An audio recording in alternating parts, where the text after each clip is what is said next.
Muy buenos días a todos. Nosotros somos el grupo número 3, conformado por Jamie Alvarado, Irene Argueta, Kevin Tupul y José Orozco, y su servidora Jacqueline Castillo. El tema que nos corresponde hoy hablar es sobre la importancia del cateterismo cardíaco en el diagnóstico de enfermedades cardíacas. Empecemos con este foro. La compañera Jamie Alvarado nos comentará el primer subtema, que es definiciones y detalles de la técnica del cateterismo. Comenzamos. Descripción general. El cateterismo cardíaco es un procedimiento en el que se guía un tubo fino y flexible, o sea el catéter, a través de un vaso sanguíneo hasta el corazón para diagnosticar o tratar determinadas afecciones cardíacas, como la obstrucción de arterias o latidos irregulares. El cateterismo cardíaco proporciona a los médicos información importante acerca del músculo cardíaco, las válvulas cardíacas y los vasos sanguíneos del corazón. Durante el cateterismo cardíaco, los médicos pueden hacer diferentes pruebas cardíacas, administrar tratamientos o extraer un trozo de tejido cardíaco para examinar. Algunos tratamientos para enfermedades cardíacas, como la angioplastía coronaria y colocación de stents coronarios, se hacen con cateterismo cardíaco. Por lo general, estarás despierto durante el cateterismo cardíaco, pero te administrarán medicamentos para ayudar a relajarte. El tiempo de recuperación para un cateterismo cardíaco es muy rápido y hay poco riesgo de complicaciones. Ahora bien, ¿por qué se realiza el cateterismo cardíaco? Esto se realiza porque es un procedimiento muy común que se hace para diagnosticar o tratar diversos problemas cardíacos. Por ejemplo, el médico puede recomendarte este procedimiento si tienes latidos irregulares, o sea, arritmias, dolor en el pecho, que es una angina, o problemas en la válvula cardíaca, entre otras cosas. Es posible que el cateterismo cardíaco se realice durante el diagnóstico o el tratamiento de enfermedades de las arterias coronarias, enfermedades cardíacas congénitas, una insuficiencia cardíaca, enfermedades de las válvulas cardíacas, enfermedades cardíacas microvasculares. Durante un cateterismo cardíaco, un médico puede ubicar el estrechamiento o las obstrucciones en los vasos sanguíneos que podrían causar dolor de pecho, que es una angiografía. Medir los niveles de presión y oxígeno en diferentes partes del corazón, que es evaluación hemodinâmica. Ver cómo bombea el corazón, la sangre, ventriculograma derecho o izquierdo. Tomar una muestra de tejido del corazón, que es una biopsia, y diagnosticar problemas cardíacos presentes desde el nacimiento, que son defectos cardíacos congénitos. Diagnosticar una enfermedad de las válvulas cardíacas y examinar los vasos sanguíneos en busca de coágulos. El cateterismo cardíaco puede hacerse al mismo tiempo que otros procedimientos cardíacos, como el ensanchamiento de una arteria estrechada, que es la angioplastía, con o sin colocación de stent. Tratamientos de los ritmos cardíacos irregulares con energía fría o caliente, que es la ablación cardíaca. Cierre de orificios en el corazón y reparación de otros defectos cardíacos congénitos. Apertura de válvulas cardíacas estrechas, que es la valvuloplastía con globo. La reparación o reemplazo de válvulas cardíacas, que es la cirugía de válvula cardíaca. Antes del procedimiento, antes de un cateterismo cardíaco, es probable que te revise la presión arterial y el pulso. También te pueden pedir que uses el baño para vaciar la vejiga, y es posible que se te pida que te quites la dentadura postiza y cualquier tipo de joya, en especial los collares, que podrían interferir con las imágenes del corazón. Se te colocarán parches adhesivos, que son los electrodos, en el pecho para controlar los latidos del corazón antes y durante y después del procedimiento. El personal de enfermería o técnico puede rasurar el vello del lugar donde se insertará el catéter. Durante el procedimiento, el cateterismo cardíaco por lo general se hace en el hospital, en una sala con máquinas especiales de rayos X y obtención de imágenes, al igual que un quirófano. El laboratorio de cateterismo cardíaco es un área totalmente estéril. El especialista introducirá una vía intravenosa en el antebrazo o en la mano y te dará un medicamento denominado sedante, que te ayudará a relajarte. La cantidad de sedación necesaria para el procedimiento depende de tus afecciones médicas y del motivo por el que te sometes al procedimiento. Es posible que estés totalmente despierto o ligeramente sedado, o se te pueda administrar anestesia general totalmente dormido. Durante el cateterismo cardíaco se pasan uno o más catéteres a través de un vaso sanguíneo en la ingle, la muñeca o el huevo, según el motivo del procedimiento, y se guían hasta el corazón. Se adormece el área donde se introducirá el catéter y luego se hace un pequeño corte para acceder al vaso sanguíneo. En esta abertura se pasa una vaina de plástico para que el médico pueda introducir el catéter. Lo que sucede luego depende del motivo del cateterismo cardíaco. Estos son algunos de los usos frecuentes para el cateterismo cardíaco. La angiografía coronaria. Durante esta prueba, para verificar obstrucciones en las arterias que conducen al corazón, se inyecta un tinte a través del catéter y se toman imágenes de rayos X de las arterias y del corazón. Este tinte ayuda a que los vasos sanguíneos aparezcan más claramente en las imágenes de rayos X. En una angiografía coronaria, el catéter se coloca generalmente primero en la arteria de la ingle o la muñeca. También tenemos la ablación cardíaca. En este procedimiento, el médico usa la energía del frío o calor para crear cicatrices diminutas en el corazón, para así bloquear las señales eléctricas anormales y restaurar un latido normal. El cateterismo cardíaco derecho. Este procedimiento verifica la presión y el flujo sanguíneo cardíaco del lado derecho. Se introduce un catéter en la vena del cuello o la ingle. El catéter tiene sensores especialmente para medir la presión y el flujo sanguíneo del corazón. También tenemos la angioplastía con globo, con o sin colocación de stent. Este procedimiento se utiliza para abrir una arteria estrecha en el corazón o cerca de él. Para este procedimiento, el catéter puede introducirse en la muñeca o la ingle. El catéter se guía hasta la arteria estrecha, luego se introduce un catéter con globo más pequeño o a través del catéter flexible y se inflará en el área estrecha para abrirla. Por lo general, el médico colocará una malla metálica en espiral denominada stent en la parte estrecha para ayudar a mantener abierta la arteria. La biopsia cardíaca. Si el médico está tomando una muestra de tejido cardíaco, biopsia, el catéter se colocará generalmente en la vena del cuello, con menor frecuencia. Puede colocarse en la ingle. Se utiliza un catéter con un tipo de punta pequeña en la mandíbula para extraer una parte pequeña del tejido del corazón. La reparación de defectos cardíacos congénitos. Si el médico está cerrando un orificio en el corazón como un defecto de la comunicación intraauricular o el agujero oval persistente, se puede introducir catéter tanto en las arterias como en las venas de la ingle y el cuello. Luego se inserta un dispositivo en el corazón para cerrar el orificio. La valvuloplastía con globo. Este procedimiento se lleva a cabo para ensanchar una válvula cardíaca estrecha. La colocación de los catéteres depende del tipo específico del problema de la válvula cardíaca. Se inserta un catéter a través de la válvula, luego se infla un globo para abrir la válvula más fácilmente. Tenemos el reemplazo de la válvula cardíaca. Se usa un catéter para implantar una válvula artificial en el corazón y esta forma sustituir una válvula cardíaca estrecha. Tal como esto tenemos un ejemplo, que este procedimiento denominado reemplazo de válvula aórtica Trasteter utiliza un catéter para sustituir una válvula cardíaca aórtica defectuosa.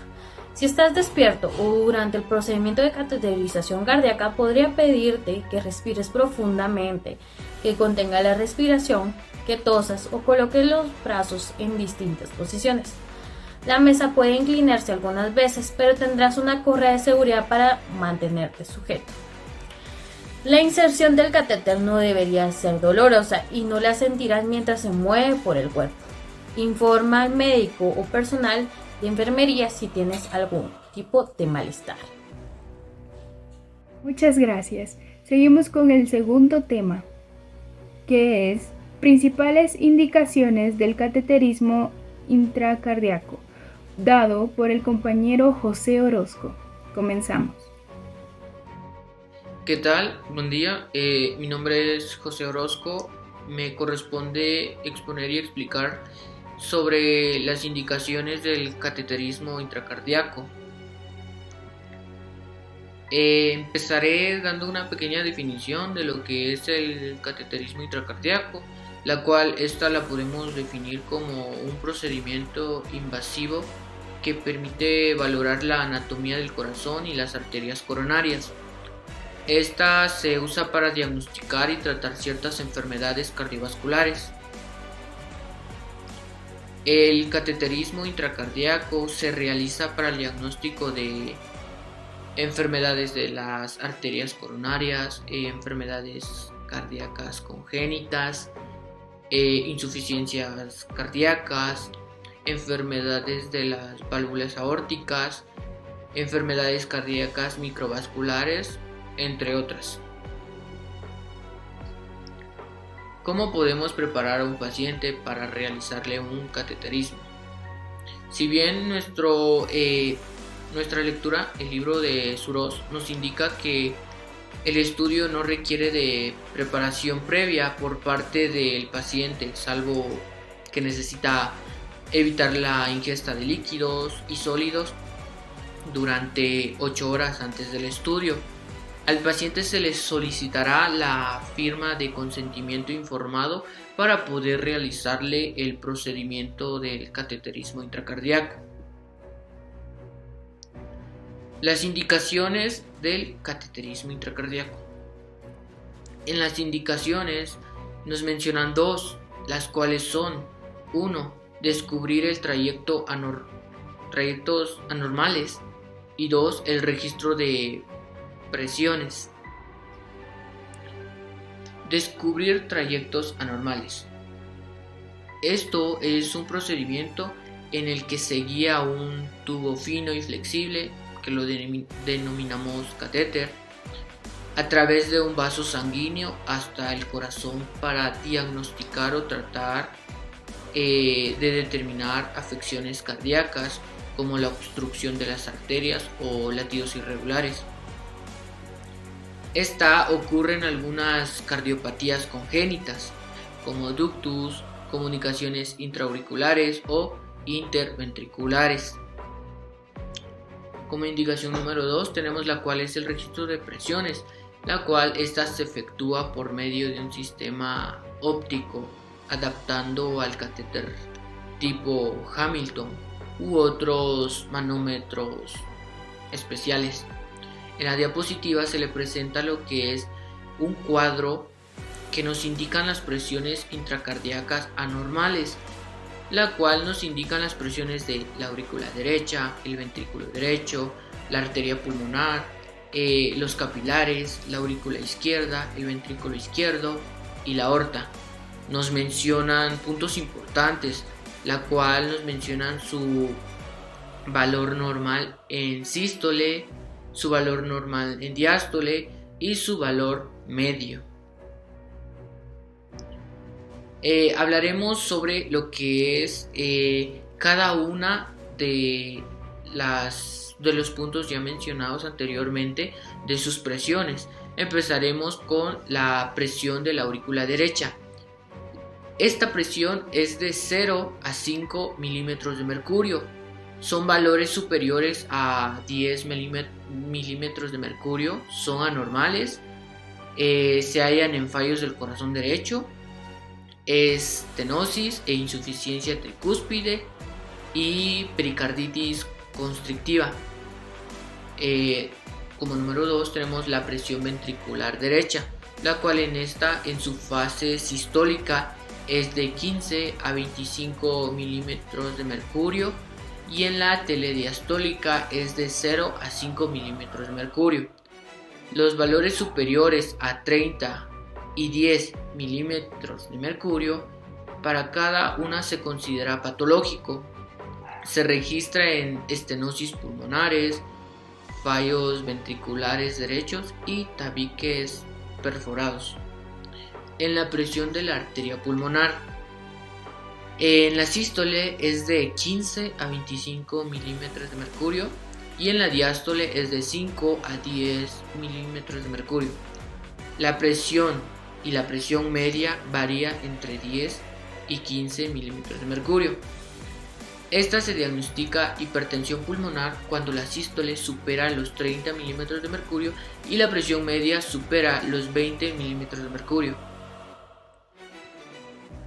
La presión capilar pulmonar es la que registra la sonda al quedar enclavada en el extremo más distal de los vasos pulmonares y se considera equivalente a la que debe de existir en la aurícula izquierda. Oscila entre los 5 y 20 milímetros de mercurio. La cifra superior se considera como expresión de fallo ventricular izquierdo o de estenosis mitral. La medida de las presiones en el ventrículo izquierdo se realiza por cateterismo arterial retrógrado, siendo la presión de la aorta 120 milímetros de mercurio en la sístole y 65 milímetros de mercurio en la diástole, con presión media de 85 milímetros de mercurio y la del ventrículo izquierdo 120 milímetros de mercurio en sístole, 2 a 6 milímetros de mercurio en la diástole, con una presión media de 30 a 40 milímetros de mercurio. En la aorta, su presión en la sístole es de 120 milímetros de mercurio y en la diástole es de 65 milímetros de mercurio. La presión media es de 85 milímetros de mercurio. Si bien podemos observar nuestro cuadro, la cual nos dicen que la aurícula derecha, su valor sistólica es de 5, su valor diastólica es de 0 a 1 y su valor medio es de 2 a 3. En el ventrículo derecho nos dan un valor en la sístole de 25, en la diástole de 0 a 4 y su valor media es de 8. En la arteria pulmonar nos da un valor en la sístole de 25, en la diástole de 9 y su valor medio es de 10 a 15. En los capilares su valor sistólica es de 10, su valor diastólica es de 5 y su valor medio es de 7 a 8. En la aurícula izquierda nos mencionan que su valor es de 4, en la sístole, en la diástole es de 0 y en su valor medio es de 3 a 6. En el ventrículo izquierdo nos dan un valor de 120 en la sístole, en la diástole de 2 a 6 y su valor medio de 30 a 40. En la aorta nos dan el valor en la sístole de 120, en la diástole de 65 y su valor medio de 85. Cada valor que nos menciona en este cuadro son valores normales de cada presión, de cada tema que se está mencionando entre la aurícula derecha, ventrículo, en la arteria pulmonar, en los capilares y en la aurícula y en el ventrículo y en la aorta. Si bien también nos menciona nuestra lectura que el registro de presiones estudiará lo que es el análisis de las curvas de presión, la cual esta es obtenida durante el sondeo. Es delicado y deben realizarlo especialistas, lo cual se tomará en cuenta 6 puntos importantes en el análisis de las curvas de presión, la cual tenemos las curvas de presión auricular derecha, las curvas de presión auricular derecha, las curvas de presión arterial pulmonar, las curvas de presión auricular izquierda, la curva ventricular izquierda y la curva aórtica. Empezaremos hablando sobre las curvas de presión auricular derecha. Esta nos mencionan que nos dicen que en una primera elevación de A corresponde al aumento de presión producido por la sístole auricular. Una elevación que aparece más tarde es C, que está relacionada con el aumento transitorio de presión consecutivo al cierre brusco de la válvula tricúspide. Esta onda C va seguida de una línea descendente que corresponde a un descenso de la primera aurícula de vida a la tracción del anillo de cúspide hacia la punta del corazón en el momento de la sístole ventricular. La curva auricular remonta a continuación más o menos rápidamente hacia su nivel anterior. elevándose de la presión como consecuencia del relleno de la aurícula por sangre venosa que pasa de las venas cavas. Una tercera elevación puede ser la B, que es consecuencia de la apertura de la tricúspide. Y podemos observar una imagen de la cual curvas normales de la aurícula derecha. 2. Curva de presión arterial derecha. Esta inicialmente muestra una sección brusca, casi vertical, que empieza de 0.08 segundos después de iniciada la onda QRS del electrocardiograma. Después de un vértice seguido de una corta meseta o de un breve descenso, apenas insinuado, la curva se flexiona bruscamente, descendiendo y alcanzando generalmente el nivel más bajo. Después inicia la diástole, remontando a continuación progresiva y lentamente durante toda esta, pudiendo presentar hacia su final la ligera elevación que corresponde a concentración de la aurícula, siendo seguida inmediatamente de la brusca ascensión sistólica. De igual manera, se presenta lo que es una imagen que nos indican las curvas normales del ventrículo derecho. Número 3. Curvas de presión arterial pulmonar. Al principio supone también una brusca curva ascendente que corresponde a la rápida elevación de presión debido al paso de la sangre ventricular a la arteria pulmonar, proceso que se inicia en un tiempo de 0.09 segundos después de iniciada la onda QRS del electrocardiograma y de un tiempo de 0.01 a 0.02 segundos después de iniciarse la flexión ventricular derecha ascendente. Una pequeña muesca marca el principio de la diástole y la curva describe a continuación una línea regularmente descendente hasta la sístole siguiente. Se le está presentando, la cual es una imagen donde nos muestran las curvas normales arteriales pulmonares. Esta es una imagen normal de las curvas de las arterias pulmonares anteriormente mencionada. 4. Curva de presión auricular izquierda. En ritmo sinusal, la curva presenta 3 accidentes positivos, A, C y B, separados por 3 depresiones. La Z entre la A y C, la X entre la C y B, y entre B y la onda A.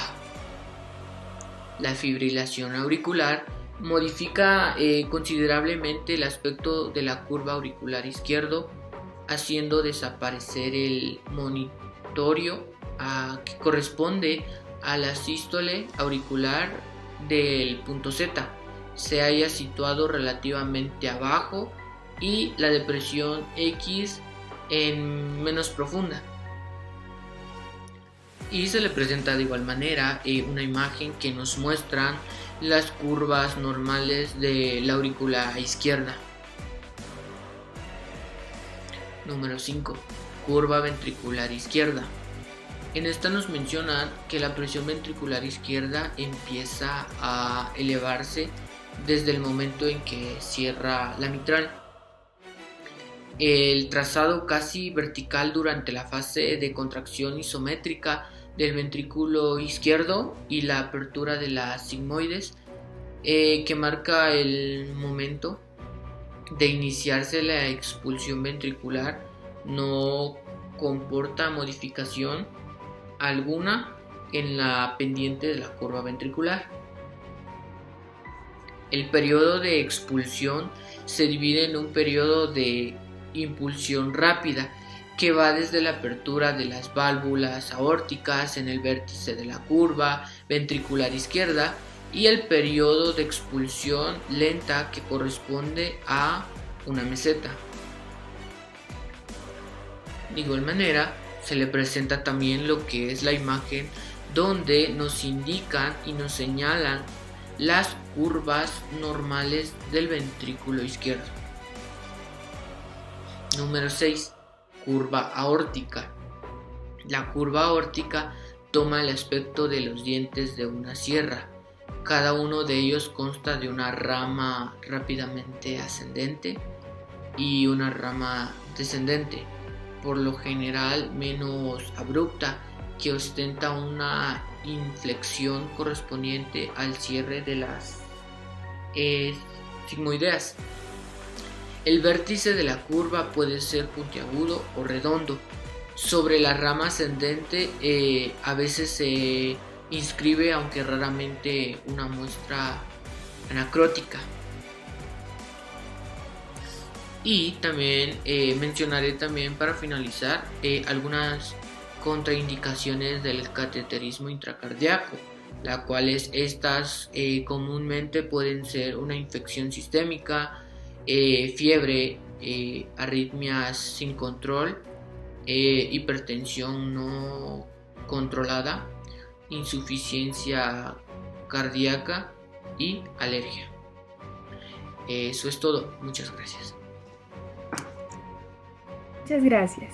Seguimos con el tercer tema: mediciones de oximetría a través del cateterismo, valores normales de contracción de oxígeno en venas auriculares y arterias, dado por la compañera Irene Argueta. Comenzamos. Mucho gusto, yo les voy a hablar sobre medición de oximetría a través de cateterismo. El cateterismo cardíaco derecho es el estándar de oro para el estudio del paciente con hipertensión pulmonar, ya que permite la medición directa de presiones en las cavidades cardíacas y en los vasos pulmonares, así como la medición indirecta de los flujos. En la actualidad, con los dispositivos disponibles, es un procedimiento seguro y con una mortalidad relacionada extremadamente baja del 0,055% y una morbilidad inferior al 1%. El aspecto más crítico de este estudio es que debe realizarse de la forma más apropiada, estructurada y con la mayor rigurosidad posible. Adicionalmente, la interpretación de los datos requiere mucha certeza y precisión. En vista de que la presión intratorácica se relaciona estrechamente con la presión atmosférica, la presión intrapleural y el ciclo respiratorio, es vital recordar que todas las variables obtenidas en cavidades tanto derecha como izquierda, la presión en enclavamiento o cuña pulmonar, al igual que las presiones de la arteria pulmonar y aorta, deben ser registradas y cuantificadas al final de la expiración.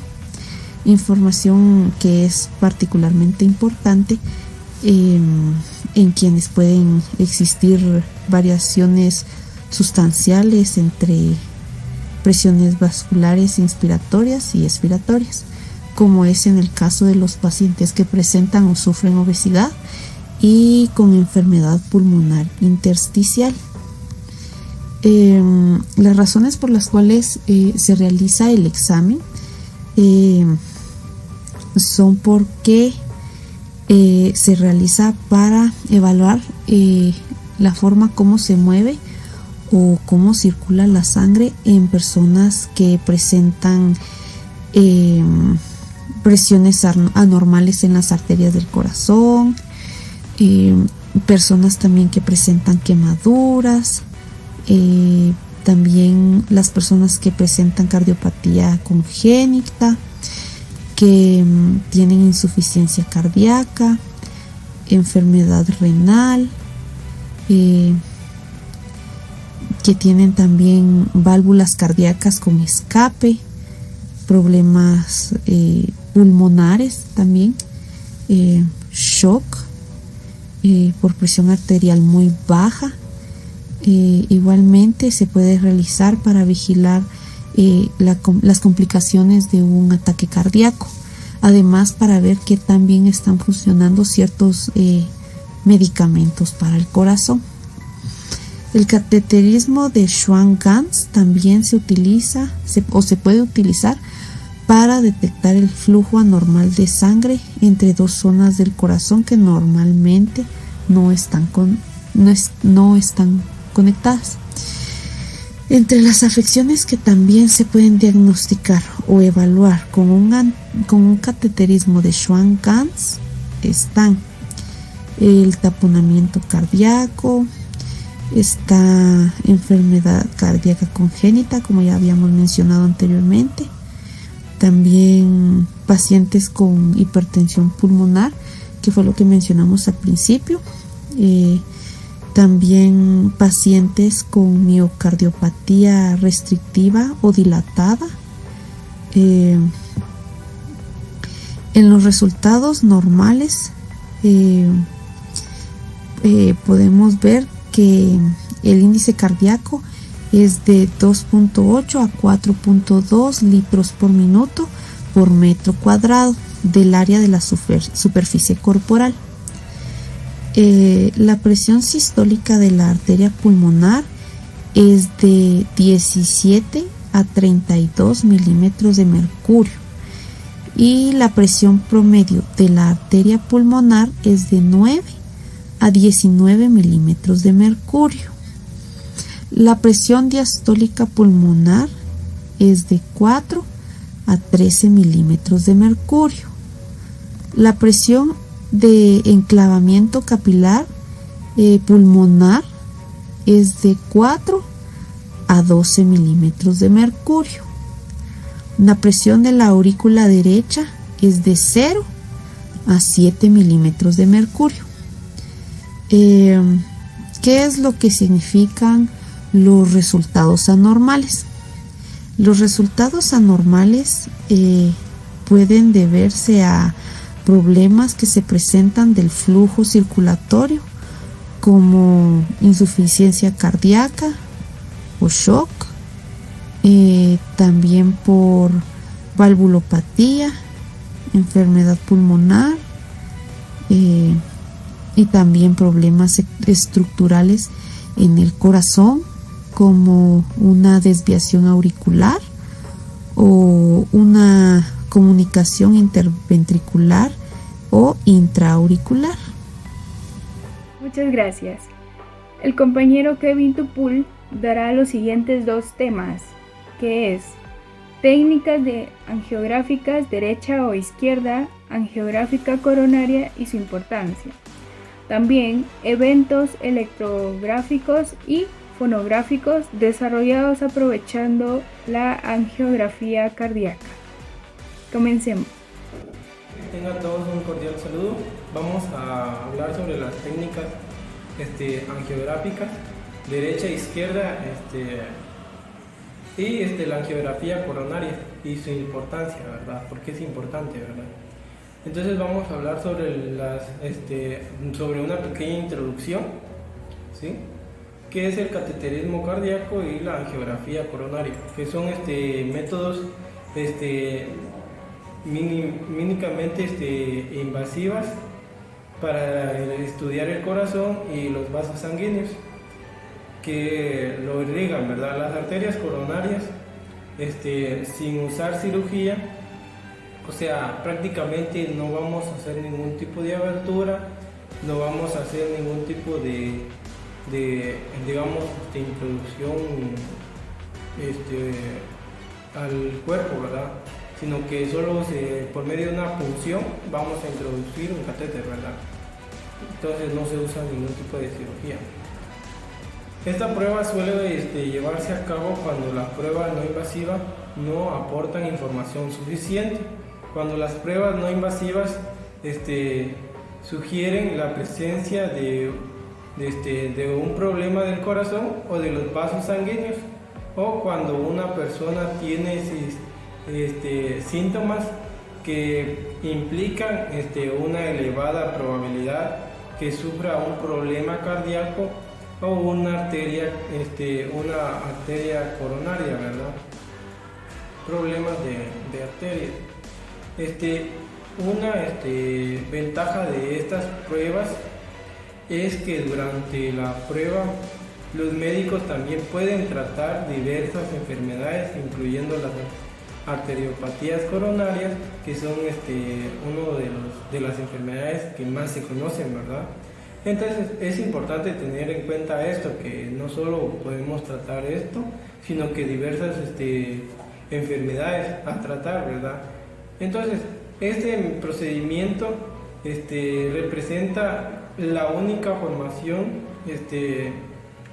para poder venir y guiarnos de lo que son las arterias y las venas. Esta forma de medir directamente la presión sanguínea en cada cámara del corazón, en los principales vasos sanguíneos que van desde el corazón hacia los pulmones. Dando esta pequeña introducción, vamos a mencionar otra manera, ¿verdad?, esencial, como ya lo había mencionado, el cateterismo del lado derecho del corazón. Vamos a hablar sobre el lado derecho, ¿sí? Se practica con el fin de obtener información acerca de las cavidades cardíacas derechas. Por ejemplo, la aurícula derecha y lo que son los ventrículos derechos, ¿sí? Y de la válvula tricúspide localizada entre las dos cámaras, así como para evaluar la cantidad de sangre que bombea el corazón. La aurícula derecha recibe sangre desprovista de oxígeno, procede de las venas del organismo en el ventrículo derecho, impulsando la sangre hacia los pulmones, donde toman oxígeno y libera dióxido de carbono. Este procedimiento ya lo sabemos, ¿verdad? Lo de la circulación, cómo funciona la circulación de los órganos a los pulmones para que se llenen de oxígeno. Y del corazón, su mayor importancia, ¿verdad?, que es darle movimiento a la sangre, o sea, darle esa movilidad a la circulación a todo nuestro cuerpo, ¿verdad?, para que distribuya los nutrientes necesarios en lo que contiene la sangre. El catéter se introduce en una vena, generalmente en el cuello o también en el brazo, ¿verdad? Podemos introducirlo en el brazo. Siempre que hablamos del cuello o del brazo, siempre vamos a mencionar que es el derecho, ¿verdad? El derecho. O la ingle. El cateterismo de la arteria pulmonar, en el que se coloca un globo en el extremo del catéter que atraviesa la aurícula y el ventrículo derecho y se aloja en la arteria pulmonar, ¿sí?, que conecta el ventrículo derecho a los pulmones. Se practica a veces durante el cateterismo del lado derecho del corazón durante ciertas intervenciones quirúrgicas mayores y en las unidades de cuidado intensivo, ¿verdad? Tenemos que tener mucho cuidado al momento de hacer este procedimiento, ¿sí? No es venir y hacerlo, sino que debemos de tener en cuenta los puntos importantes, de qué manera lo vamos a hacer, qué sigue, qué no sigue, qué va después, qué va antes, ¿verdad? El cateterismo del lado derecho se utiliza para detectar y cuantificar la funcionalidad cardíaca y las conexiones entre los lados derecho e izquierdo del corazón. Los médicos también usan el cateterismo del lado derecho cuando evalúan los pacientes para trasplantes de corazón, cuando se coloca en un dispositivo mecánico para ayudar a bombear sangre, o cuando diagnostican y tratan la hipertensión pulmonar o la insuficiencia cardíaca, ¿sí? El cateterismo del lado izquierdo del corazón se realiza para obtener información sobre las cavidades cardíacas del lado izquierdo, la aurícula y el ventrículo izquierdo de las válvulas mitral localizadas entre la aurícula y el ventrículo izquierdo, ¿sí? Muy bien, ya nos centramos, ¿verdad?, en el lado izquierdo, ¿sí?, que habíamos mencionado, del lado derecho, ahora el lado izquierdo, ¿verdad? Entonces, el cateterismo del lado izquierdo ya mencionamos que se obtiene información de las cavidades del lado izquierdo. Entonces, esta vez vamos a mencionar las aurículas y el ventrículo. ¿De qué lado? Del lado izquierdo, ¿verdad? Y la válvula mitral, ¿verdad? Ya no vamos a venir y decir la válvula tricúspide, sino que la válvula mitral, ¿sí? Que podemos localizarlas en sí en la aurícula y el ventrículo izquierdo. Y la válvula aórtica ya no va a ser la válvula pulmonar, ¿sí?, sino que va a ser la válvula aórtica, ¿sí? Muy bien. Localizada también en el ventrículo izquierdo y la aorta, ¿sí?, como su nombre lo indica. La aurícula izquierda recibe sangre rica en oxígeno que proviene de los pulmones, y el ventrículo izquierdo bombea la sangre hacia el resto del cuerpo. Generalmente este procedimiento se combina con la angiografía coronaria y con el fin de obtener información acerca de las arterias coronarias, ¿verdad?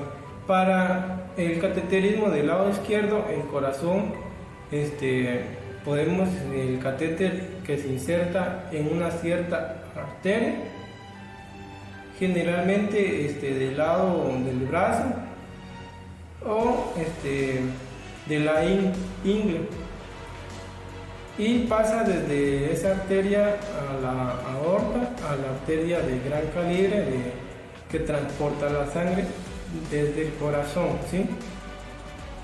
Vamos a mencionar el procedimiento, ¿verdad?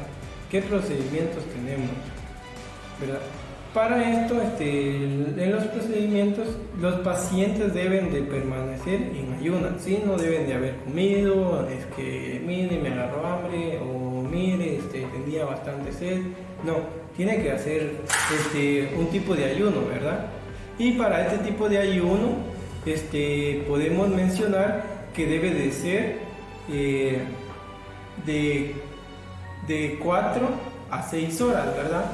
De 4 a 6 horas debemos de decirle al paciente que no coma, que no tome algo, ¿sí?, para antes hacer el procedimiento de lo que es el catéter, ¿verdad?, cateterismo cardíaco. La mayoría de los pacientes no requiere hospitalización nocturna, ¿sí? Es que no quiero porque me van a hospitalizar, no quiero porque ciertos motivos, o no, sino que no es necesario, ¿verdad? O si digamos que se llega al caso que sí se hospitaliza, pero son intervenciones terapéuticas, ¿verdad? Entonces, esos son alternativas, ¿verdad? Son otras alternativas.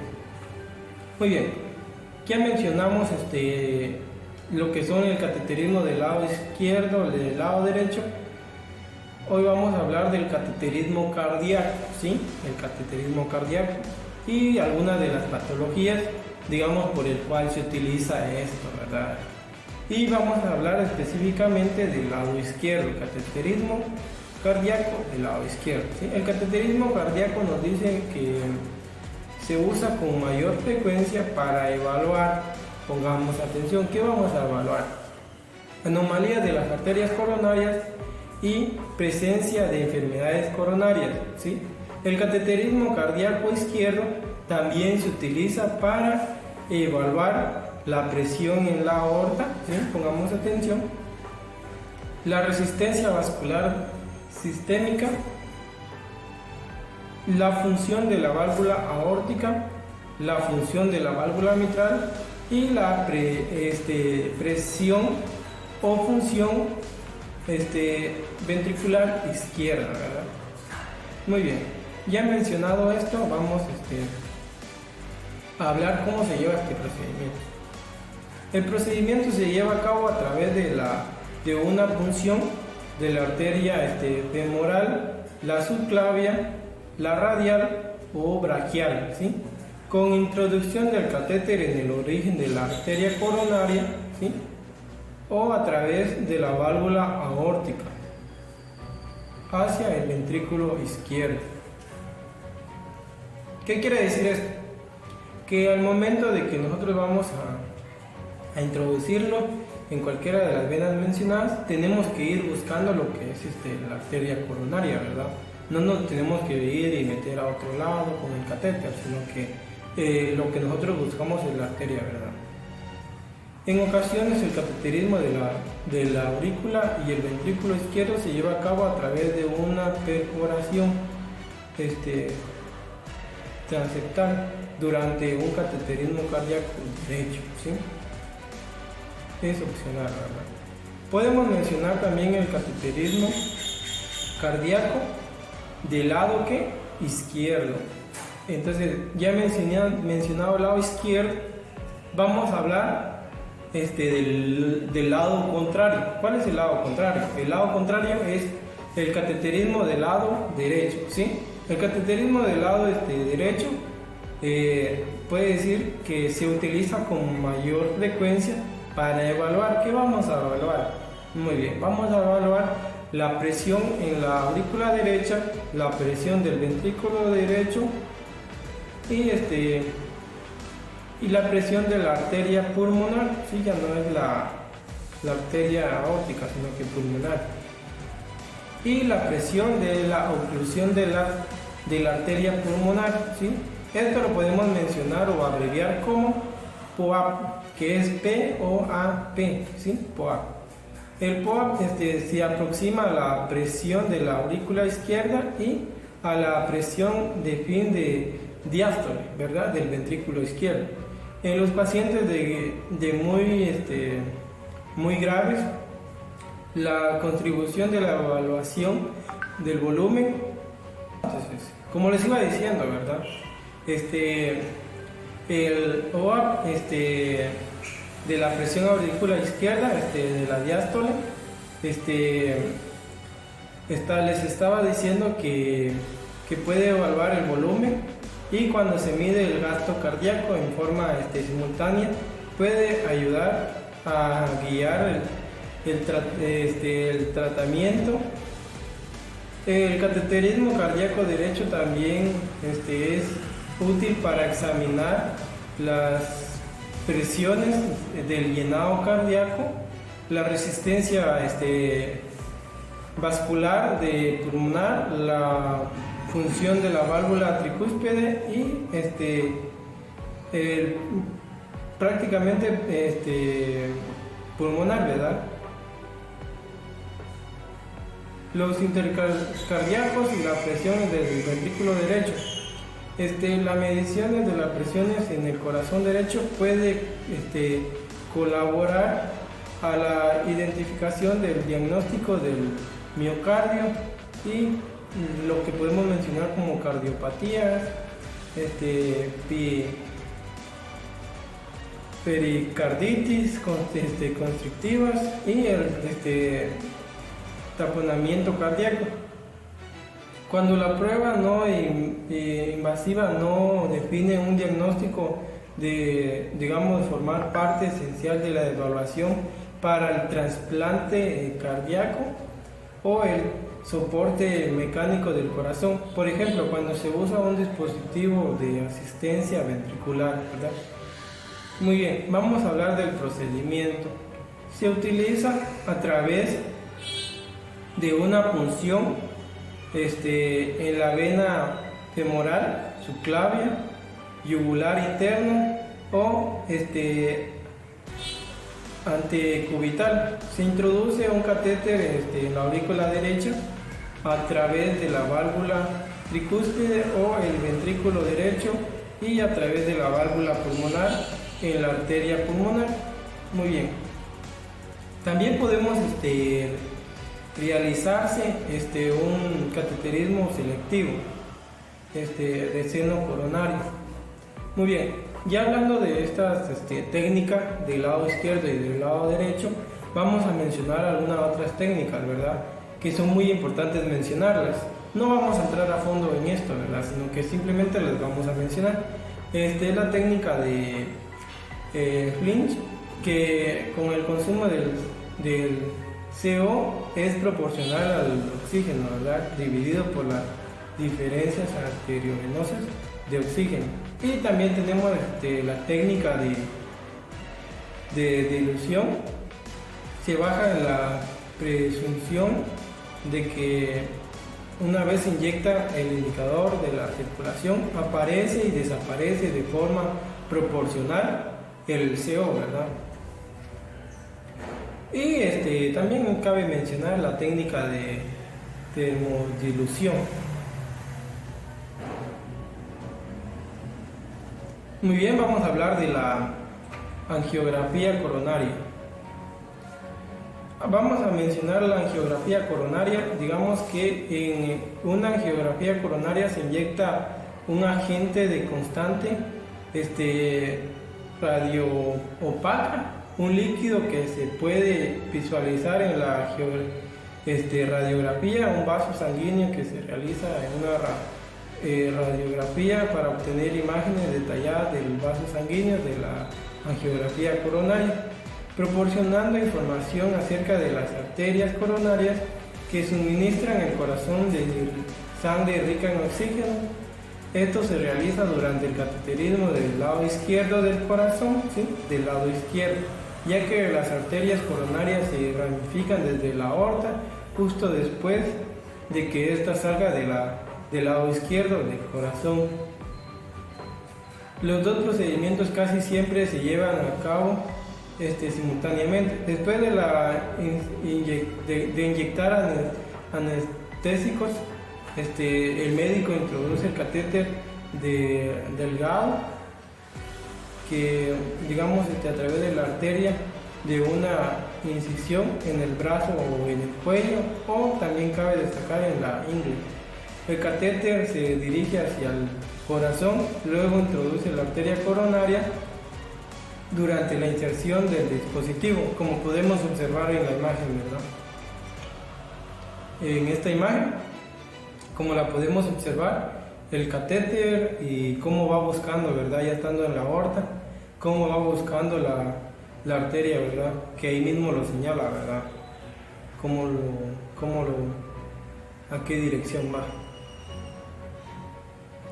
Muy bien. Entonces, podemos decir que el médico utiliza la radioscopía también, un procedimiento de exploración radiográfica continua para observar el proceso del catéter mientras se coloca en su lugar. Cuando el extremo del catéter se encuentra en lo que es la porción apropiada, se dirige a través de dicho catéter. Un agente de constante radiopaca, lo que permite observar el contorno de las arterias en una pantalla de video, que más adelante les voy a mostrar una imagen, registrándolo como, digamos, un soporte. Muy bien, vamos a ver la imagen que les decía, la angiografía coronaria. La angiografía coronaria digamos, como podemos observar en la imagen, cómo se mira el catéter, si lo pueden ver ahí, y cómo hay obstrucciones en las arterias coronarias. Se coloca el catéter de arriba abajo, de arriba a la izquierda, en origen de las arterias coronarias principales. Luego se inyectan por medio de constantes las arterias coronarias abajo, ¿sí? Y para detectar anomalías, ¿verdad? Una de las anomalías como estenosis. Muy bien, seguimos con lo que es la información. Se denomina angiografía convencional para distribuir, por ejemplo, por el TC, o una resonancia magnética, que le podemos decir como ARM. Proporciona una imagen detallada de los vasos sanguíneos con mayor frecuencia del corazón, de los pulmones y el cerebro y las piernas, ¿verdad? La angiografía puede proporcionar aún imágenes estáticas o imágenes en movimiento, llamadas geográficas. Muy bien. El constante se inyecta a través de un catéter, colocando los vasos sanguíneos hacia otros vasos sanguíneos, ¿verdad? También dice que si el catéter se coloca en la arteria, el sitio de introducción debe de comprimirse constantemente. ¿Durante cuánto tiempo? De 10 a 20 minutos, ¿sí? Después de retirar todos los instrumentos para reducir el riesgo de sangrado en el sitio de punción. Puede ser también necesario que los pacientes estén acostados por varias horas o que sean hospitalizados. Habíamos mencionado que no es necesario la hospitalización, entonces podemos ir viendo, ¿verdad?, qué es lo que más nos conviene y qué es lo que el paciente, cómo reacciona, ¿verdad? La angiografía invasiva es relativamente segura, ¿verdad? No es que no sea segura, sí es segura. Muy bien, hemos combinado con este tema de lo que es esta parte de las técnicas, ¿verdad?, de derecho-izquierdo y la angiografía coronaria. En el siguiente vamos a hablar más sobre otro tema, entonces los dejo y espero que haya sido de comprensión. Muchas gracias. Tengan un cordial saludo. Esta vez vamos a hablar de la parte que nos correspondiente, que son los eventos electrocardiológicos y fenográficos desarrollados aprovechando la angiografía cardíaca, ¿sí?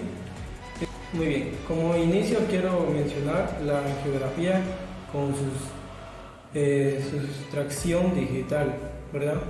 Como podemos mencionar, vemos en la imagen, la angiografía con sustracción digital de la arteria vertebral izquierda muestra un área focalizada de estenosis. Como podemos observar, la flechita y la obstrucción, ¿verdad? Muy bien. ¿Por qué les menciono esto? Porque es esencial, ¿verdad?, conocer y refrescarnos cada vez un poco más del tema. Entonces vamos a hablar sobre el cateterismo cardíaco, que digamos es ampliamente utilizado para el diagnóstico y el tratamiento de distintas dolencias, ¿verdad? Dolencias de ¿qué tipo? Lógicamente cardíacas, ¿verdad? Dolencias cardíacas. El cateterismo cardíaco puede utilizarse para determinar la cantidad de sangre que bombea en el corazón por minuto, o sea, el gasto cardíaco, ¿sí? Entonces, para detectar defectos congénitos del corazón y para detectar una biopsia, o sea, tumor cardíaco, ¿verdad? Por ejemplo, un mixoma, y también podemos decir que este procedimiento representa la única forma de medir directamente la presión sanguínea en cada cámara del corazón y de los principales vasos sanguíneos que van desde el corazón hacia los pulmones, ¿sí? Muy bien, seguimos. Se puede hacer pasar varios instrumentos pequeños a través del tubo, ¿verdad?, hasta alcanzar el extremo del catéter. Entre estos se incluyen los instrumentos para medir la presión sanguínea de cada cámara del corazón y en los vasos sanguíneos conectando a ¿verdad? Instrumentos para visualizar el interior de los vasos sanguíneos o para captar imágenes ecográficos de estos. Instrumentos para tomar nuestra sangre de diferentes partes del corazón o instrumentos para obtener una muestra de tejidos del corazón para su posterior examen, ¿verdad?, microscópico, como la biopsia, que ya lo habíamos mencionado. Muy bien, vamos a hablar de los procedimientos comunes realizados a través del catéter, ¿verdad?, de los siguientes, ¿sí? El cateterismo cardíaco y la angiografía coronaria son métodos mínimamente invasivos para estudiar el corazón, ¿sí?, y los vasos sanguíneos, lo que irriga las arterias coronarias sin usar cirugía. Estas pruebas suelen basarse a cabo con las pruebas que no invaden, ¿verdad?, que no aportan información suficiente, cuando pruebas no invasivas. Y así, ¿verdad?, la persona tiene síntomas que implican elevar las probabilidades de que sufra un problema cardíaco o de la arteria coronaria. Una de las ventajas de estas pruebas es que durante la prueba los médicos también pueden tratar diversas enfermedades, incluyendo como la arteriopatía coronaria, ¿verdad? La arteriopatía coronaria. Cada año se practican más de 1 millón de cateterismos, ¿sí? Y entonces debemos de tener en cuenta que no es una información que no nos interese, ¿verdad?, sino que lo contrario, es una información que debemos de ir investigando poco a poco, ¿verdad?, porque es necesario conocer cada uno de estos, ¿verdad? Y entonces, si nos dice que cada año se practica 1 millón de cateterismos, es porque nosotros sufrimos bastantes en los eventos cardíacos, como paro cardíaco o alguna insuficiencia, ¿verdad? Es necesario hacer este tipo de cateterismos. ¿Y qué es lo que influye? Las comidas, el exceso de grasa, el exceso de azúcar. Esto va influyendo poco a poco en este procedimiento, ¿verdad? Entonces, los procedimientos angiográficos en los Estados Unidos dice que son muy relevantes, ¿sí? Son muy relevantes. Entonces, podemos decir que seguros y con complicaciones que son poco frecuentes, ¿verdad? O sea, que no es que tenga un riesgo mayor, sino que son riesgos de disminuciones, ¿verdad? Son riesgos que casi no se dan, entonces un bajo riesgo. Entonces, podemos decir que con el cateterismo cardíaco y la angiografía, la posibilidad de complicaciones va a depender, ¿verdad? De que va a depender. Sabemos que cada procedimiento médico, cada procedimiento quirúrgico tiene sus ventajas y tiene sus desventajas, ¿verdad? Entonces, como por ejemplo, un accidente cerebrovascular, un infarto miocardio o la muerte, ¿verdad? Es una de las complicaciones que no son casi frecuentes, pero sí se puede dar, ¿verdad? Es de 1 por cada 1000, menos de 1 a 10.000 de las personas sometidas a este procedimiento mueren, ¿verdad? Entonces, podemos ver que son pocas las personas que mueren en este sentido. En la mayoría de estos casos la persona sufre una enfermedad grave del corazón, o sea, que no es que el procedimiento le haya dañado, no es que el procedimiento sea muy peligroso, sino que la persona ya relativamente tenía una enfermedad muy crónico, ¿verdad?, del corazón, y de que de muerte más elevada de las personas de edad avanzada. Sí, cabe mencionar esto, ¿verdad? Porque sabemos que las personas con edad muy avanzadas suelen tener este tipo de enfermedades, ¿verdad? Este tipo de eventos es muy frecuente en ellos, ya que ellos tienen diabetes, tienen complicaciones en la circulación, tienen complicaciones de la memoria y todo esto va influyendo, ¿verdad? Todo esto va influyendo. El cateterismo cardíaco puede ser utilizado para hacer varias pruebas. Muy bien, vamos a hablar de esto, ¿sí? Nos centramos en este punto que es el cateterismo. Cabe mencionar la angiografía, la ecografía intravascular, la medición de flujo cardíaco, la detención y cuantificación de los cortocircuitos, ¿verdad? La biopsia en miocardia, las mediciones del metabolismo miocárdico, ¿sí? Estos son esenciales, ¿verdad? Estos son que pueden usarse, ¿verdad? A través de varias pruebas. Muy bien, vamos a seguir. Vamos a hablar de estas pruebas que definen la anatomía de las arterias coronarias y del corazón, la función cardíaca y la hemodinámica pulmonar arterial, con el fin de establecer el diagnóstico y contribuir a la sección de tratamiento, ¿sí?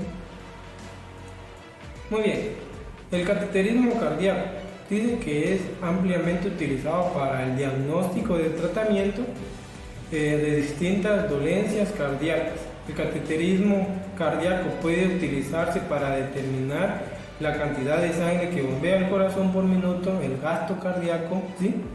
Para detectar defectos cognitivos del corazón y para detectar, ya habíamos mencionado la biopsia, ¿verdad? Y los tumores. Muy bien, vamos a tener un ejemplo aquí en esta imagen, como podemos observar en la imagen, ¿sí? Un catéter cardíaco, como miramos ahí, cómo va directamente a la aorta, y de la aorta se viene y va buscando las arterias coronarias para hacer su trabajo, ¿verdad? Alguna obstrucción, algún componente que no incluye que el corazón se desarrolle bien, ¿verdad? Muy bien, vamos a pasarnos a los procedimientos comunes.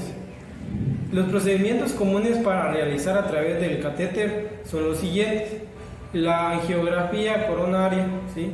Se utiliza como catéter para inyectar un agente de constante radioopaco dentro de los vasos sanguíneos que alimentan el corazón de las arterias coronarias para que se visualice en la radiografía. También vamos a mencionar otros de los eventos y el desarrollo del ventriculografía, que se utiliza un catéter para inyectar en medio de constantes radiopacas en una o más cámaras del corazón, un modelo para que puede verse mediante la radiografía. También la intervención coronaria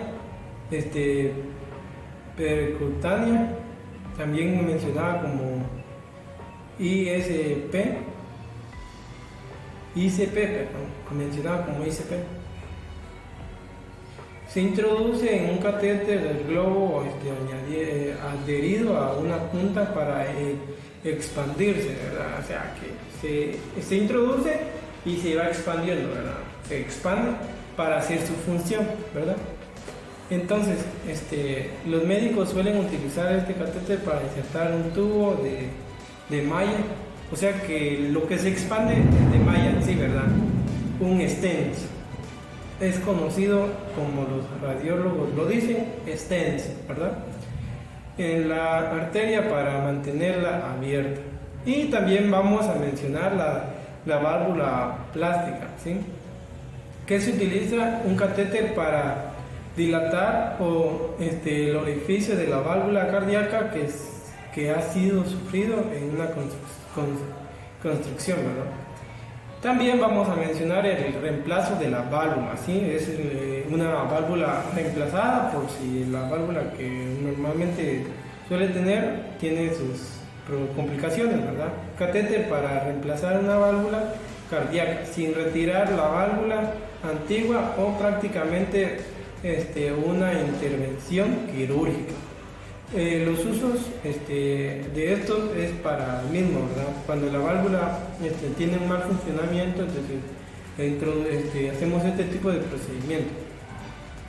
Muy bien, vamos a mencionar también lo que son los usos, ¿verdad? Los usos más comunes de las angiografías convencionales.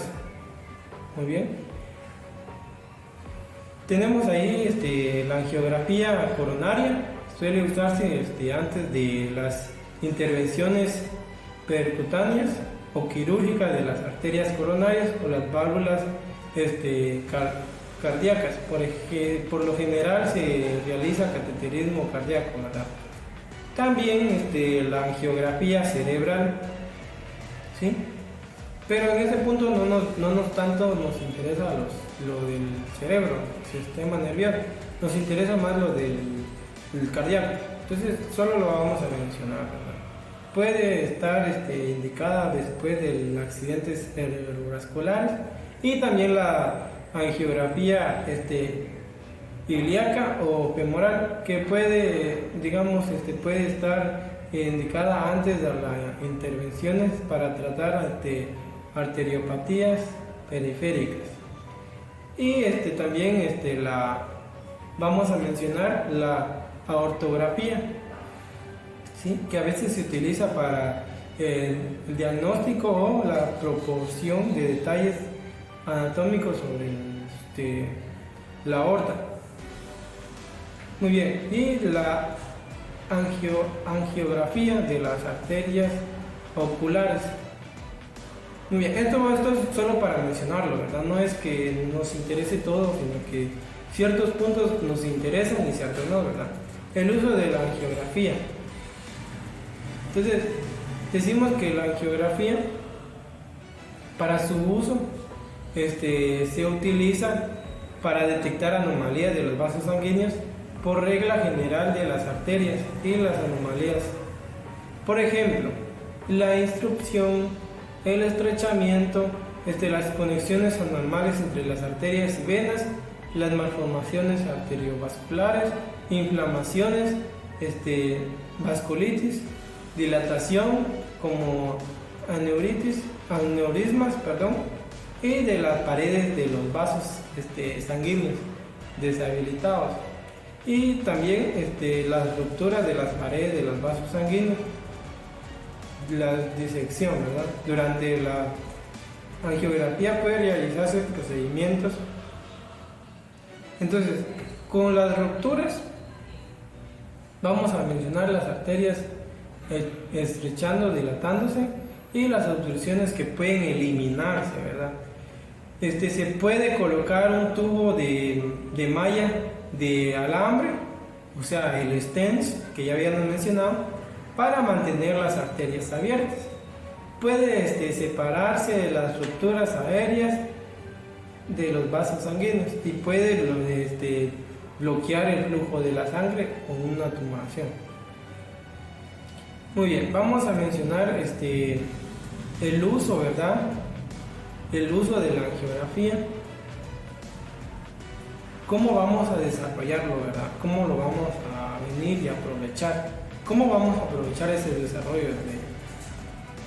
Pues podemos aprovecharlo porque suele hacerse en lugares angiográficos convencionales, que sin embargo la angiografía convencional es el método de referencia radical para evaluar las lesiones vasculares, por ejemplo, la estenosis, la obstrucción, las malformaciones arteriovenosas o otros tipos como aneurismas, disecciones o vasculitis. Muy bien, Dejando ya el uso de la angiografía, vamos a ver una imagen, ¿verdad? Ventricular lográfica.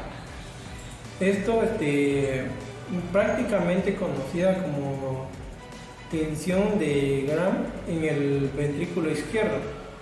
Como podemos observar en la imagen, ¿verdad? No se ve muy tanto, pero podemos observar el catéter, cómo se mira, ¿verdad? Cómo se ve en la imagen, que se inserta el catéter en el ventrículo izquierdo y luego se inyecta en constante debajo de la fluoroscopia y se determina como visualmente la fracción de erección. Vamos a hablar por qué se utiliza, por qué podemos utilizarlo. El médico puede recomendar que se sometan a una angiografía coronaria si tiene síntomas de enfermedades como las arterias coronarias, como dolor de pecho, ¿verdad? La angina de pecho, más conocida así, ¿verdad? El dolor de pecho,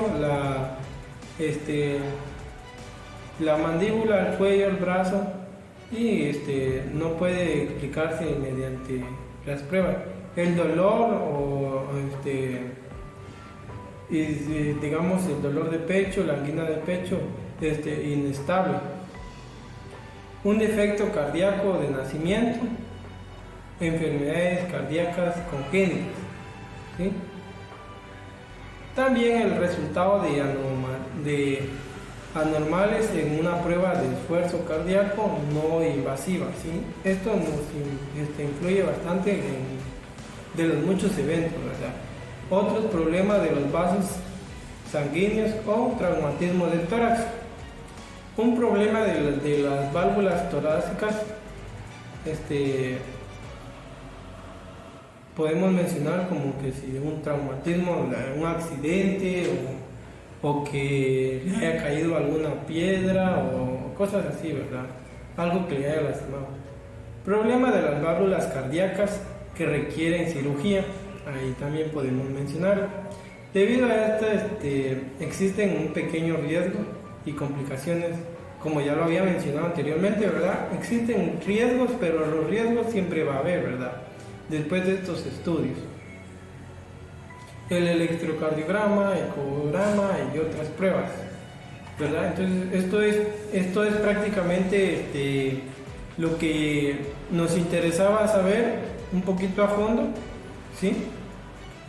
Que son los eventos electrocardiológicos y fenográficos y cómo desarrollarlos, ¿verdad?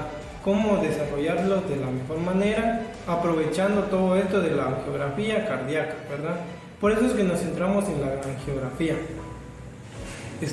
Gracias y esperando que sea de su comprensión. Ese sería el tema y que espero que el conocimiento les sirva para algo, ¿verdad? A mí me toca decirles el tema de la tonometría técnica de la venosa, la arterial, el flebograma y tonometría y resistencia capilar. Comencemos con este tema.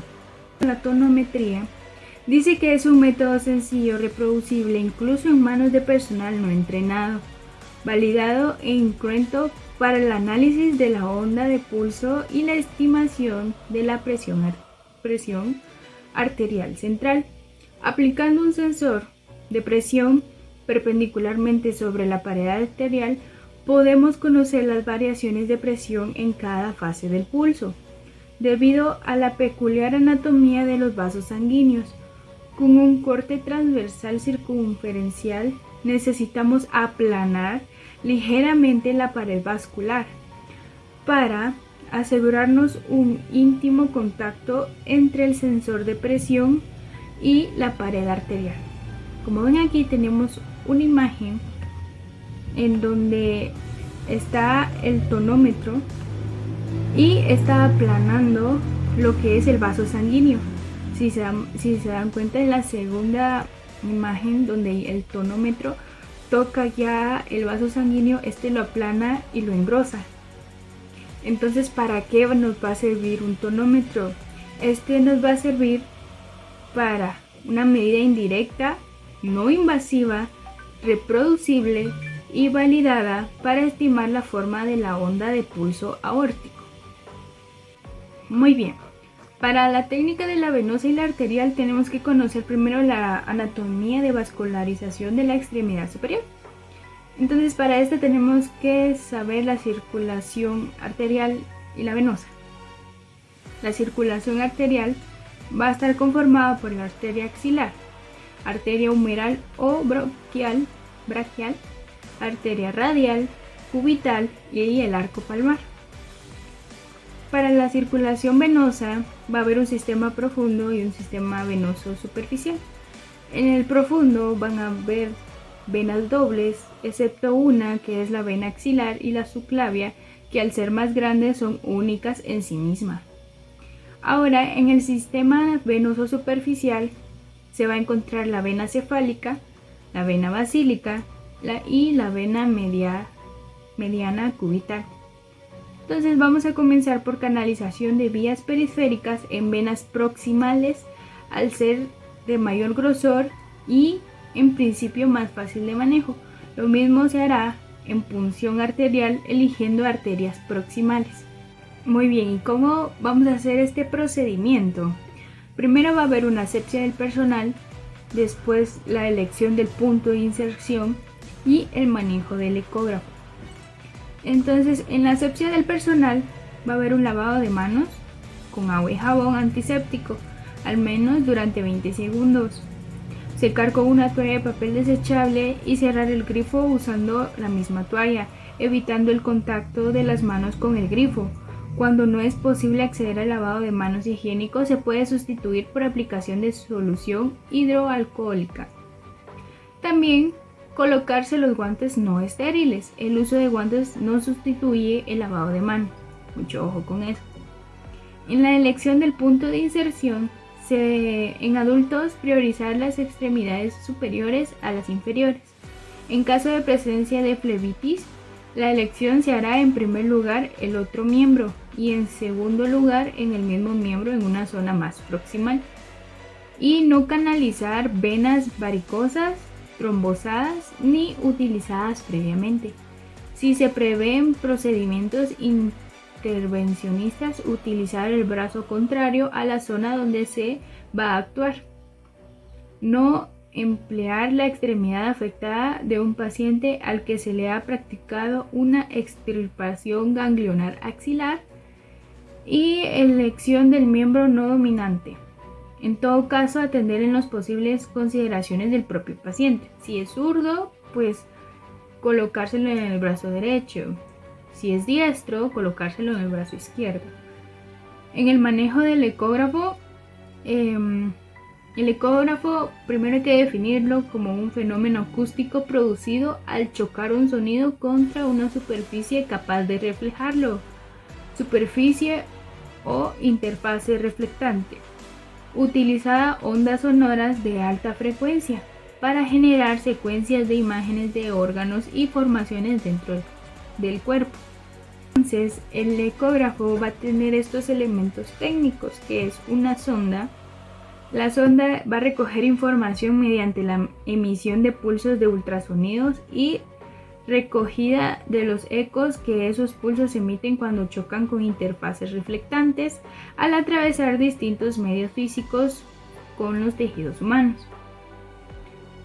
Va a tener transductores, puede ser lineal, curvilíneos y escalonados. Esto sirve para la canalización de venas superficiales y periféricas profundas. Las sondas de alta frecuencia lineal son las más adecuadas. En el ultrasonido se reemplaza la voz y los oídos por un transductor. Y se dispone de un testigo luminoso en un extremo que los marca como referencia a la derecha y o cabeza del paciente. Podemos usarla de manera longitudinal o transversal. Bueno, la punción y canalización de sangre venosa. Primero tenemos que informar a nuestro paciente sobre la técnica que le vamos a realizar. El paciente debe colocarse de cúbito supino con brazo extendido a 90 grados, siempre y cuando su salud lo permita. Se colocan guantes estériles, aplicar la solución antiséptica elegida en la zona. Las venas se le van a valorar por su calibre y su recorrido, desechando las venas rotas previamente, las tortuosas, las encalladas y las que no estemos seguros de poder canalizar. Según el calibre de la vena, elegiremos el catéter a utilizar.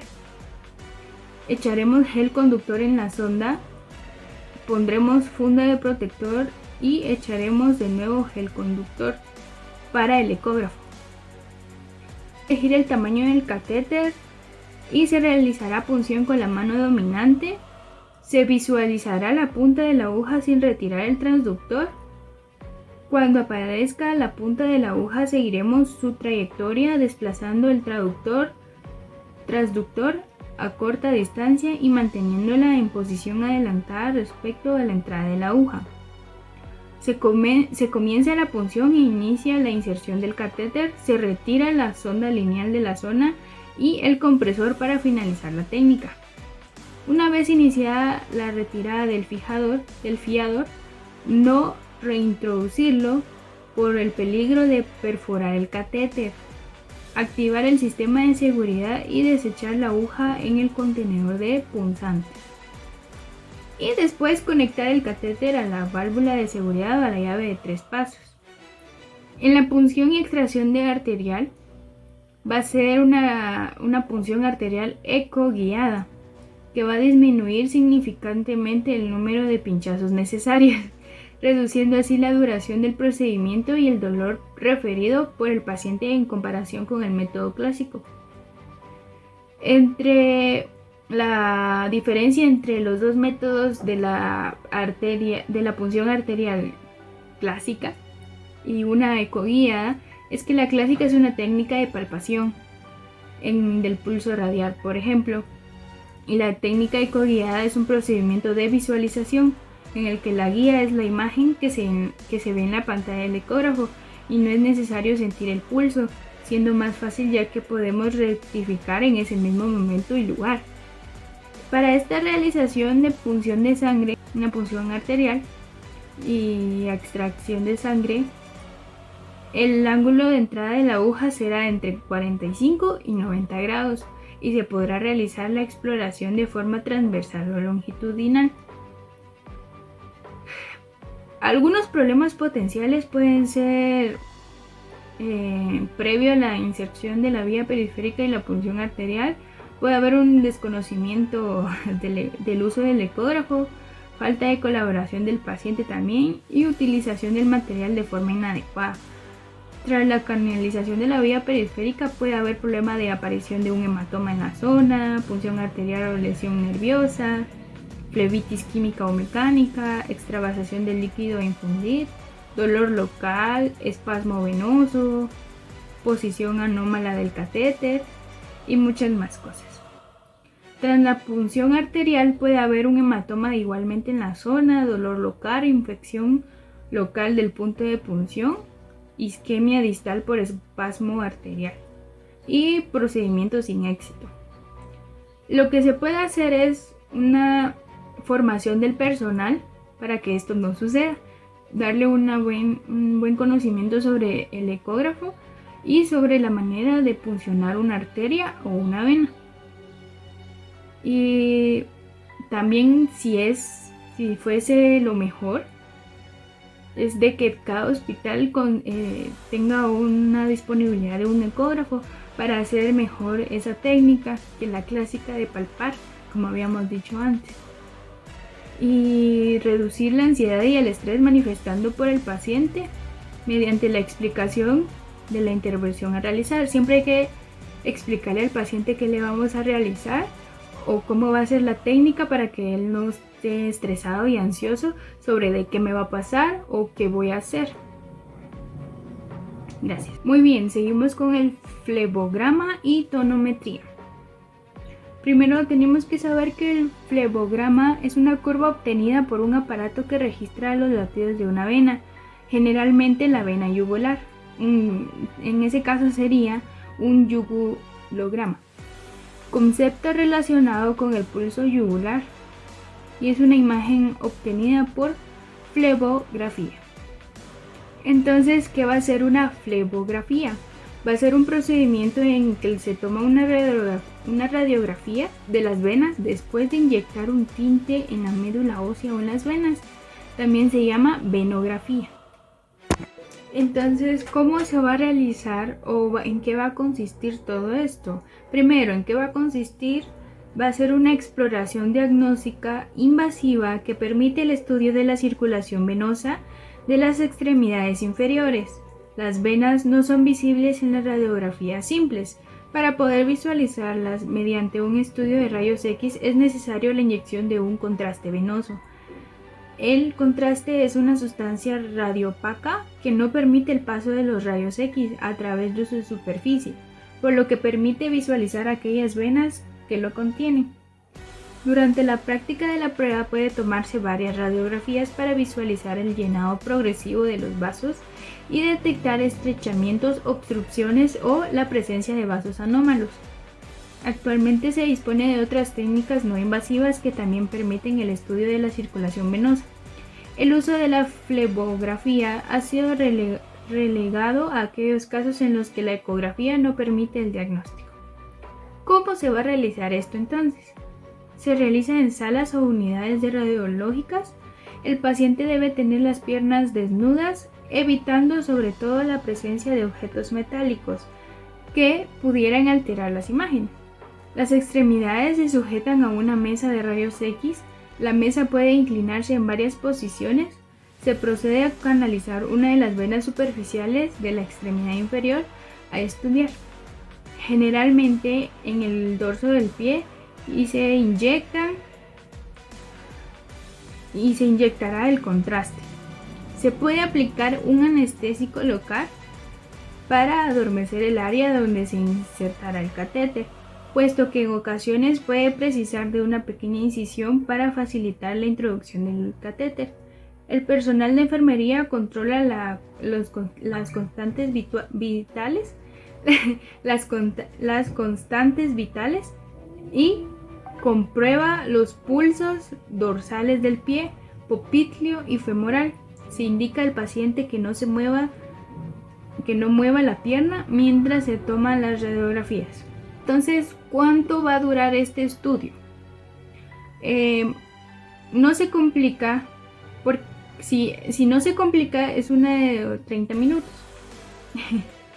Y una vez finalizada se retirará el catéter y se aplica un vendaje sobre el lugar de punción que podrá ser retirado al día siguiente.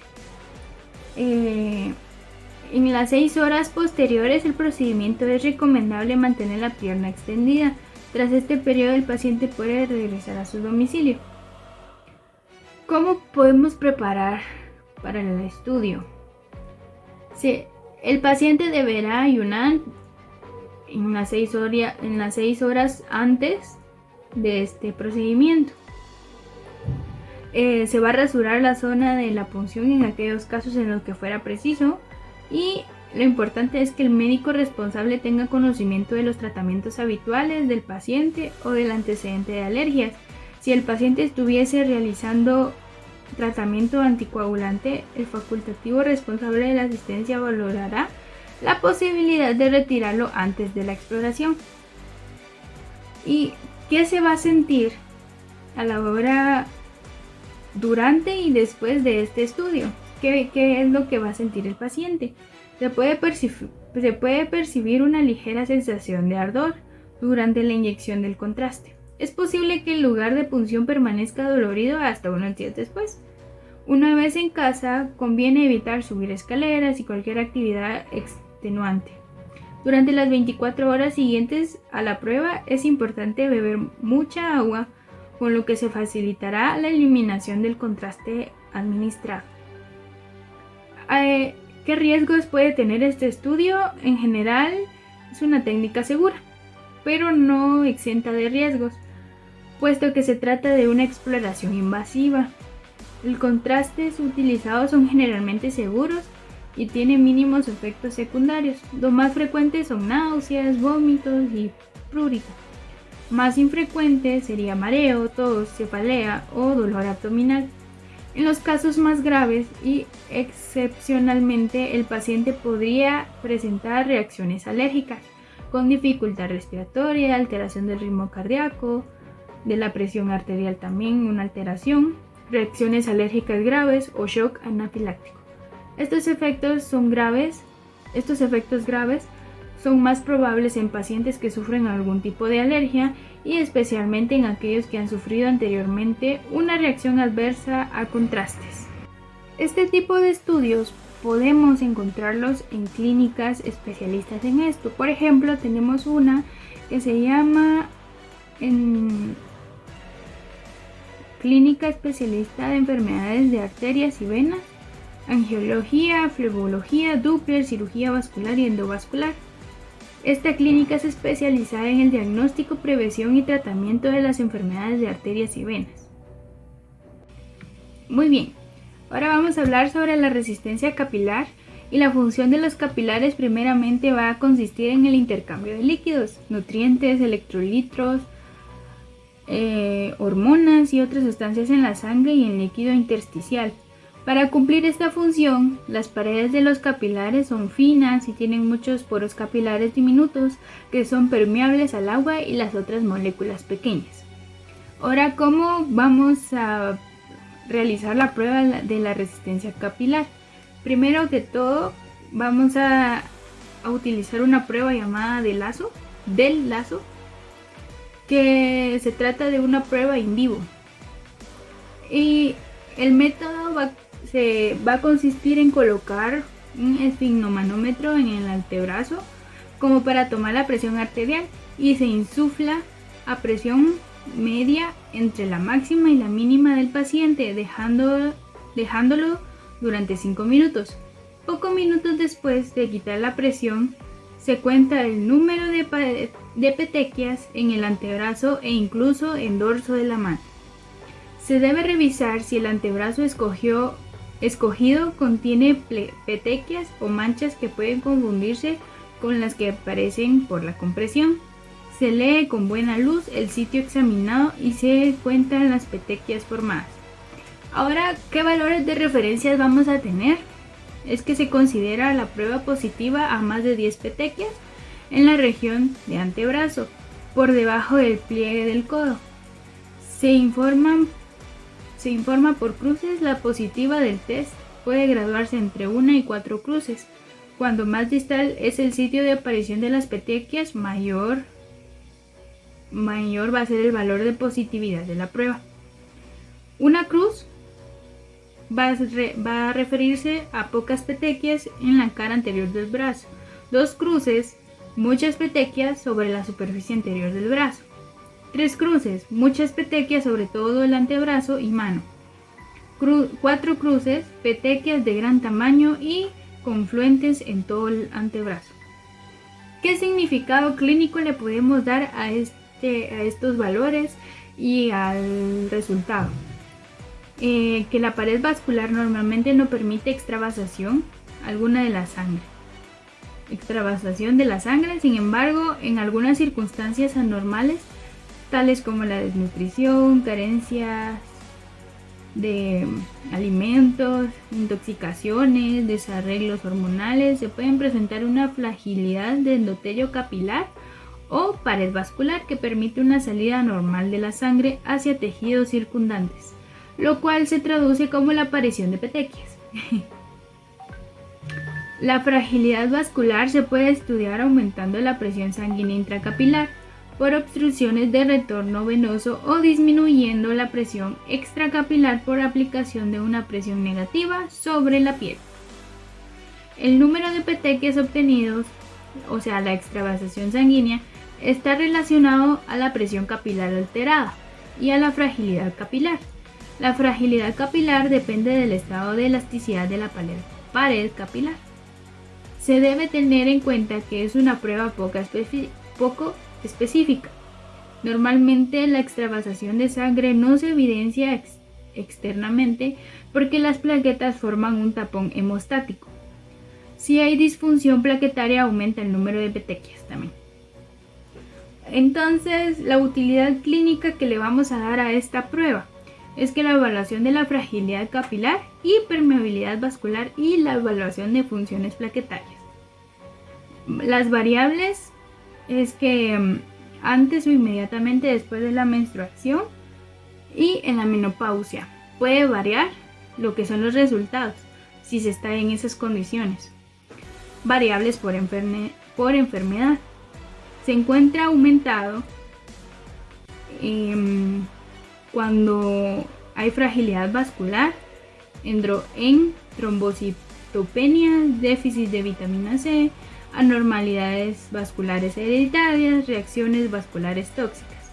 Se encuentra positiva en trombocitopatías, púrpura vasculares, fragilidad capilar y permeabilidad vascular aumentada. Las variables por drogas es aumentado. Se encuentra la fragilidad capilar por uso prolongado de esteroides, posiblemente debido a pérdida de tejido subcutáneo. Y disminuido, los estrógenos y la cortisona mejoran la resistencia capilar. Esto es todo con la prueba del lazo y aquí termina mi tema. Muchas gracias. Como conclusión se puede decir que en el cateterismo cardíaco se inserta un tubo corto llamado vaina en una vena o arteria, en la pierna, en la región de la ingle o en el brazo. Seguidamente se inserta un tubo más largo que es hueco y flexible. Este es llamado guía del catéter y se coloca en la vaina. Con la ayuda de imágenes radiográficas en un monitor como guía, el médico pasa delicadamente el catéter a través de las arterias o de la arteria hasta que llegue al corazón. Durante el cateterismo cardíaco pueden medirse las presiones en las cavidades cardíacas y también se puede inyectar un tinte. Este tinte puede verse en una radiografía, lo que ayuda al médico a poder ver el flujo sanguíneo a través del corazón, los vasos sanguíneos y las válvulas para detectar problemas. El cateterismo también nos proporciona una importante o significativa información sobre la anatomía y la función del corazón, las válvulas cardíacas y los grandes vasos como lo son las arterias y venas que entran y salen del corazón. Las indicaciones para la realización de un cateterismo cardíaco van a depender de la afección o enfermedad que esté manifestando el paciente y que sean también documentadas por un cardiólogo con un adecuado interrogatorio clínico y también con una adecuada exploración física.